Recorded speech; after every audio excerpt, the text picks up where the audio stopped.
Initiate your narrative by starting a conversation and activating change within your community. Hi everyone, and welcome to Shift the Narrative, the fourth official podcast of Silver Needle Runway. I'm your host, Jianella and Zegarra, the Student Communications Director for the 37th Annual Silver Needle Runway Show. This year's theme, entitled Reaction, embodies the boldness of a generation who wants to make a change. We are here to fight for what is right, and with doing that, we will empower our community around us.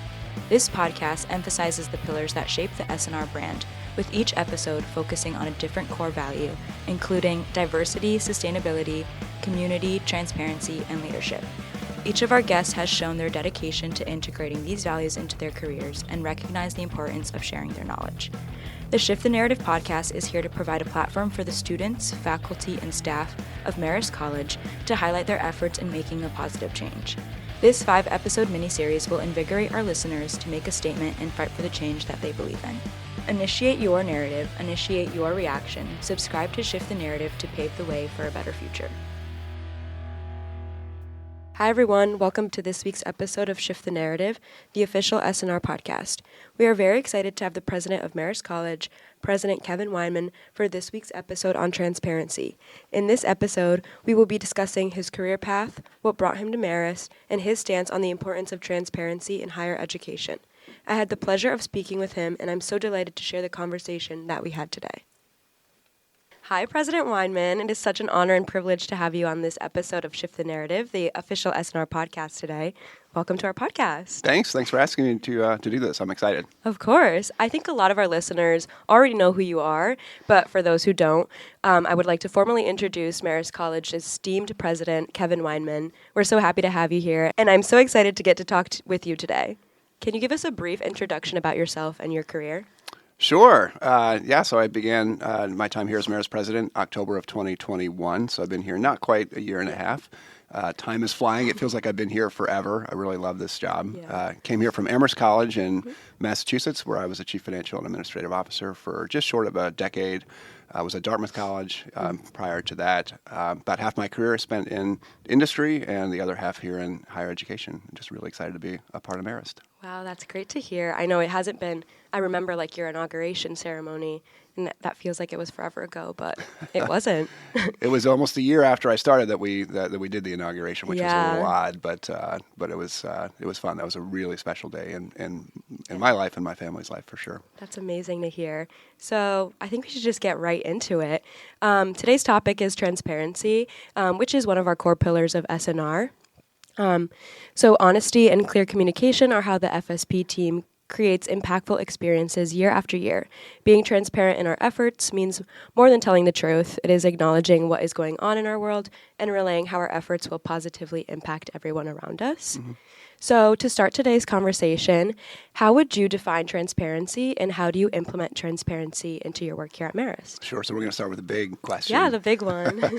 So when I think of transparency, it's about being open with information that otherwise doesn't need to be revealed. So a commitment to transparency is really important on a college campus. It's super important for a college president to be open and honest about what we're doing and why. It's empowering, it's inclusive, and I've always found that it helps spread trust because when those who lead institutions and institutions themselves are not open and transparent, then there's a suspicion. Why are they not telling us this? Why do we not know what they're imagining doing here? Yeah. And so for me as a college president, it's actually very helpful for the community to not be wondering what's on my mind and what might be happening next. Yeah. So being transparent is a really important part of being successful in this role. Yeah, that's great to hear. And I know a lot of companies and like brands include transparency as like one of their pillars as well. Mm-hmm. And we do that here with S&R. So it's great to see that Marist College is also implementing that and letting all of the students know. Sure. So in what ways have you seen transparency have an effect on higher college education since we do implement it so much? Sure. Well, let me talk about a few things that we've started doing just in my short time here as some illustrations. So at the end of every board meeting, we produce a summary of what happened in that board meeting, and we distribute it to the entire community. I don't know that students read them, but they get them. I have not read one, actually. It's okay. It's more important I will after this. that you get them and have visibility to it, because the workings of Board of Trustees are so important in how in major decisions and how colleges operate. And when those summaries of those meetings are not available, then folks wonder, well, what are they doing? Who are these people? And there shouldn't be any mystery to things like that. But transparency can also be on a one-on-one basis. So I do office hours with students, and I have no idea what's on students' mind when they come into my office, right? Yeah. And so they I ask came me, into your office. You did. You did. So it's, if students have questions of me, if faculty have questions of me, staff, I want to be available for them. So as many forums as I can create for them to have dialogue with me and feel completely open to ask what's on their mind, or to lob a complaint or an idea about how Marist can be better. An openness to that is really important for me to understand where I can be better at this job, and it makes people feel more a part of Marist and that their voices are valued, their ideas are important. I always talk about how you have office hours on my tours. I'm a tour guide.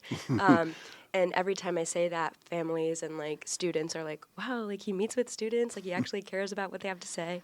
And I feel like no other college president does that, so it's really great that you implemented that. Well, thanks very much. Yeah, and again, it's one of those things that not everyone will take me up on, but just knowing that they can, I think, is important. Yeah. So if they come in as freshmen, they're never, I would never go talk to the president, but then as a junior, senior, it's like, hey, something's going on here. Maybe I'll go schedule those office hours. Definitely. So glad to know they're appreciated. First come, first serve basis. So if you want to meet with the president, you better get in there quick. We'll make more. We'll make more time slots if we need to.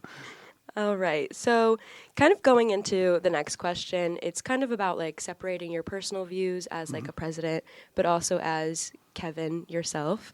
So do you find it difficult to separate your personal views and your views as a president of a college? Yeah, this is really tricky, right? Because it's, I'm a human, right? I have opinions on things and things that I hold as personal values that I developed, long before I arrived here.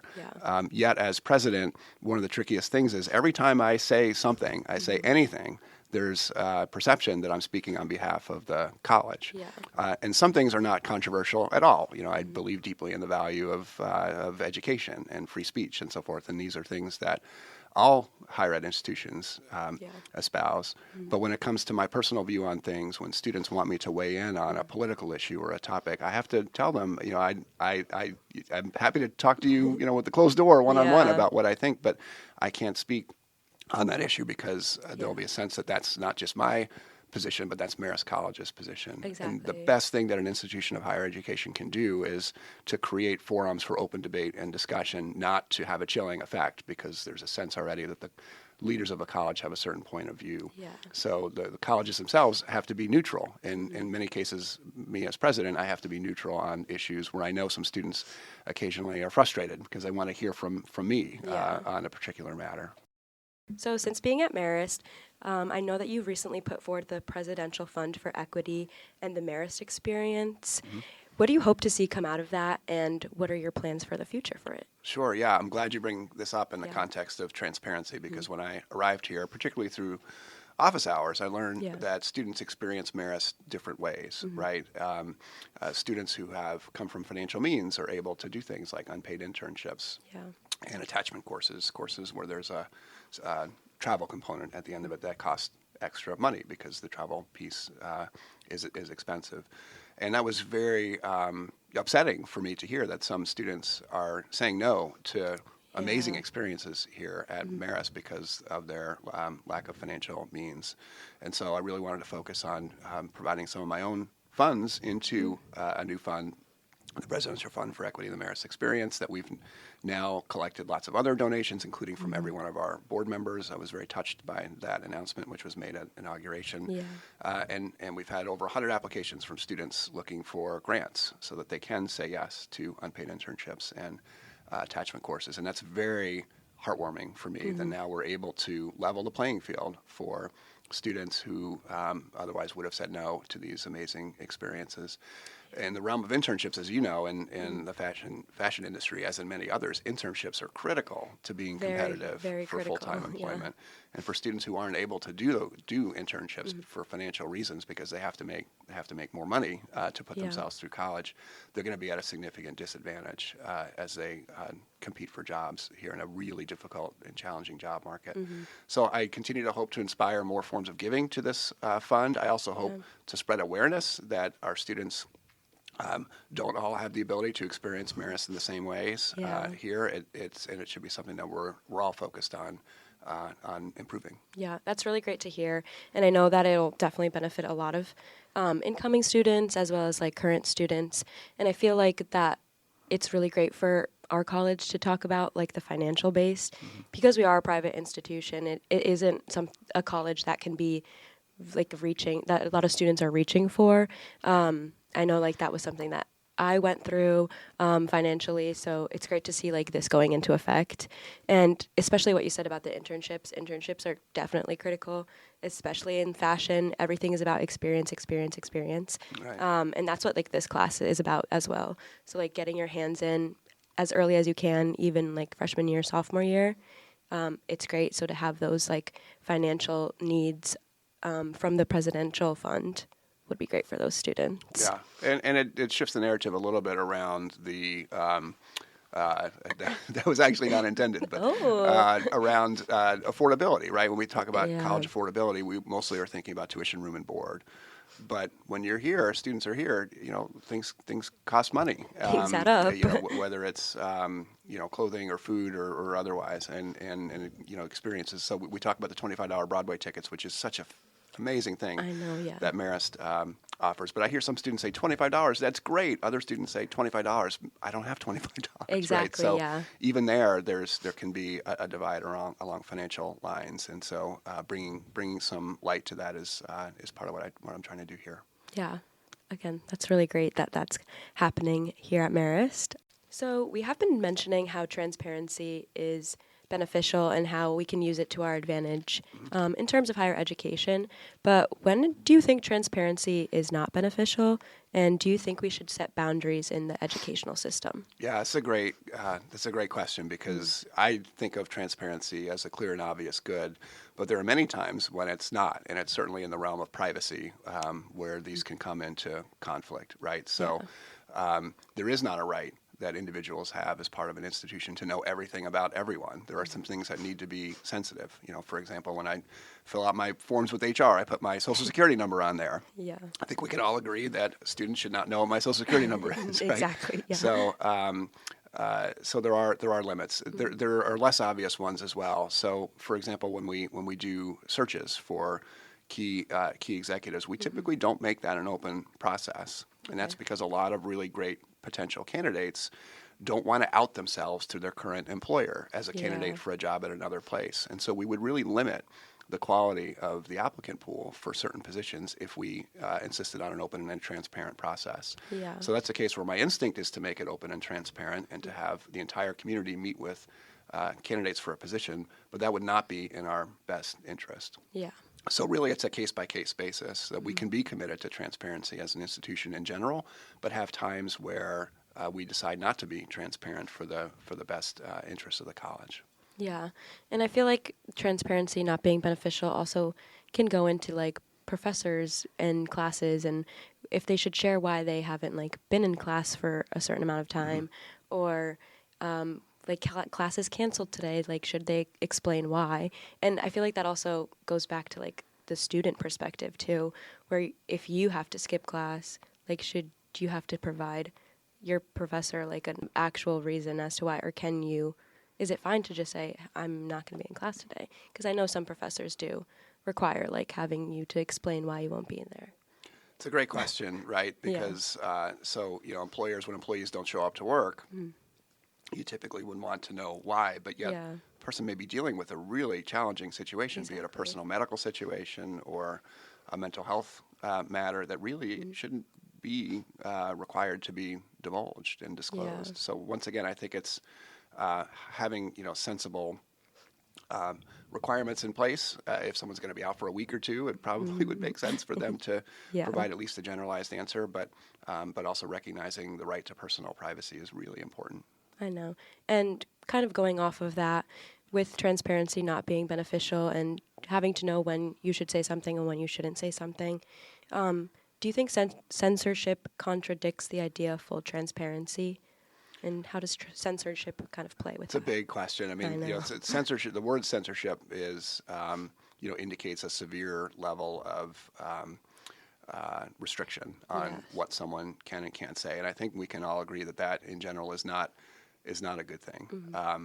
But yet there's things like self-censorship, right? When you have a crude joke or something and you censor yourself because it's not appropriate, and that's a good thing. Mm-hmm. So it depends on who's doing the censoring and for what reason, and whether that curtails open dialogue and freedom of expression. Yeah, and I know there's a lot going on right now in the world, in the States, with Florida and a lot of other southern states like Oklahoma, about what can and cannot be said in classrooms right now, and how the affirmative action might be going into play in Supreme Court and everything. So censorship definitely does play a role in that aspect as well. Yeah, and this is we could have a multi-hour conversation on this topic, but as a historian and somebody who believes in teaching history in a holistic way, to hear instances where skilled educators are limited in the content they can bring into the classroom is really scary and troublesome to me as a general trend, and it's certainly something we need to watch. And here at Marist, be absolutely committed to introducing our students to a wide variety of concepts and allowing them to grapple with information and come to their own conclusions, as opposed to protecting them from viewpoints that someone might find odious. Yeah, I saw a TikTok actually the other day of a teacher down in Florida, and she was scanning in all of the books that she has to put them all into a program to see if they've been approved or not, that if she can read them to all the kids in class. So I thought that was crazy, because I feel that's something you read in books about censorship, and now that it's happening in real life, it's kind of sad to see that these students might not be able to hear a certain part of a story or learn a certain part of a culture because of what the rules might be in that state. So something that is popular right now is the AI generator ChatGPT, that gives individuals prompts when you give the AI prompt. So how do you plan to bring transparency back into the education system in terms of plagiarism, as ChatGPT can be something that students use for outside work, homeworks and assignments? Yeah, it's a fascinating development, and it's been a rather rapid one, and higher education in general is struggling with what to do about it. In a sense, it's a continuation of a trend where we as humans have access to more information more quickly, and we need to be responsible in terms of how we use it, right? So, students can go to Wikipedia and get information and write a paper based on that, as opposed to more proper forms of research. Exactly. Here, using ChatGPT to have to write your entire paper for you and do it in a way that is actually quite scary, and it is really how scary. good it is. The naive side of me says, well, students who do that are only cheating themselves, right? Yeah. Because we're here to learn and develop our own means of thinking and means of research and so forth. But I'm also not naive enough to know that students may use it to cut corners as well in ways that will be challenging to detect. Yeah, I've played around with it just to see, and it's crazy that how it can come up with multiple reasons for just one question that you put in, and it can give you multiple prompts. So it's crazy that that's where the world is heading right now, in terms of AI. So moving on, how have you shifted the narrative in terms of ensuring transparency in education, and what are your plans moving forward in regards to transparency at Marist? Yeah, continuing to do more of the same. So, for example, we now have open conversations about the college's finances and the budget with faculty and with staff in ways that help invite them into that process. I meet with SGA frequently. We talked before about student office hours and just providing more forms of access and availability and opportunity for transparent dialogue about things. I think and hope it makes me a better president. I think it does, yeah. I know more about what's on the minds of our students, and I'm challenged to come up with reasons and answers for things that that otherwise might not be clear to students. Yeah. It's also messy, right? When you open up Exactly. information to more people, you may get more complaints and other ideas about how things should be done. In some ways, it's easier to not be transparent because you have more control and more range of freedom. Yeah. But again, I think that's absolutely the wrong way to lead an institution, particularly one where we've got 6,000 students, 50,000 alumni, 700 faculty, 700 staff, all care so deeply for this place. And so the more I can do to open up how we do things and provide opportunities for input and dialogue, the more people will have an affinity for Marist and will love it even more than they already do. Yeah, like you said, sometimes being transparent can be better just because there's so many people's opinions going into one thing. And I feel like as a student director, that's like something that I've been struggling with, is like knowing when I should say something and like bring it out to the table after like I've discussed it with my co-directors and like advisors. Like, should I be telling my assistants this, or like do I want their opinions? But I feel like as I've been going on, it's actually so much better to just lay it all out in the open. Because then I do have a chance to like hear their opinions, and maybe like one of their opinions can bring us to like something that'll be even better than what I had planned in my head. So definitely making yourself accessible and just laying it all out on the table, even if it's like scary, is probably the best in terms of transparency. Yeah, and as a leader, ultimately, you need to cut off the conversation and make a decision at some point. Yeah, exactly. But I find more times than not that the view I held going into a conversation like the one you just had is influenced by that conversation, and that makes that other person feel wonderful that they actually were able to have an impact. Yeah. So if you're going to listen, then you better act on what you hear in ways. But that is definitely a way to get to some better decision making, and also have others really feel good about their role in the process. Exactly. So I want to close off our episode today with a segment we like to call word of mouth. The best advice can't be found in a textbook, but rather through word of mouth. The importance of networking and face-to-face conversations is crucial in terms of obtaining helpful career advice as well as real-life experience, which is the most valuable form of education. In this segment, I will ask you the same question that we ask all of our guests, which is, what is your reaction to how Marist students are fighting for change? Yeah, it's, I love the passion of our students. Yeah. Again, I love it when they show up to conversations with me when they've got ideas about how to make the college better. I had one student show up to my office hours, and these are 15-minute conversations. She had 11 ideas about how to make Marist better. We got through all 11 in the 15 minutes, and I thanked her for that. Right, that this was a student who really cares for the place and wants to make it better in so many different ways. And so I encourage more of this from our students, and to be active on social issues, and to tell the college, those of us at the college who can do something about it, when you're upset with something. Here, and because again, we can't make Marist better unless we're willing to talk about the things that we should be working on together. Exactly, and I think coming together as just like a student-wide community on topics like social justices, like you were saying, that's definitely like what we're aiming for with this year's theme, just fighting for what we believe in, and just like standing up for what's right, and just amplifying all these voices on campus like yours. To fight for that change. So. That's great, and I would just encourage students to think bigger. It's wonderful when they engage in conversation with me to complain about parking. It's always about parking. But think bigger, right? That there are real issues in the world that need addressing, and have a passion for making real lasting change. Yeah, well, thank you so much for this conversation today. I had such an amazing time, and it was an honor and privilege to have you on the podcast. So, yeah, thanks for coming on. My pleasure. Thanks, Jianella. I really appreciate it.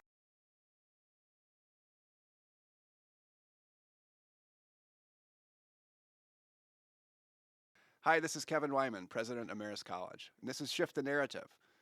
Be sure to come back for all upcoming episodes. Thank you all so much for taking the time to listen to our first episode of Shift the Narrative.